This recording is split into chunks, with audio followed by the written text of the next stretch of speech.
நபி ஸல்லல்லாஹு அலைஹி வஸல்லம் சொல்றாங்க, கடன் 2 வடிவங்களில் வாங்கப்படுகிறது. ஒன்று, அதை அடைத்து விட வேண்டும் என்கின்ற எண்ணத்தில் வாங்கப்படுகிறது.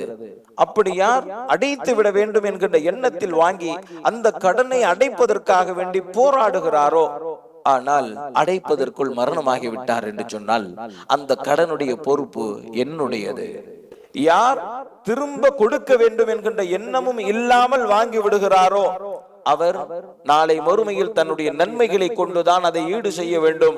அந்த நாளில் தீனாரும் திர்ஹமும் எந்த பலனும் அளிக்காது என்பதாக நபி ஸல்லல்லாஹு அலைஹி வஸல்லம் அவர்கள் சொன்னார்.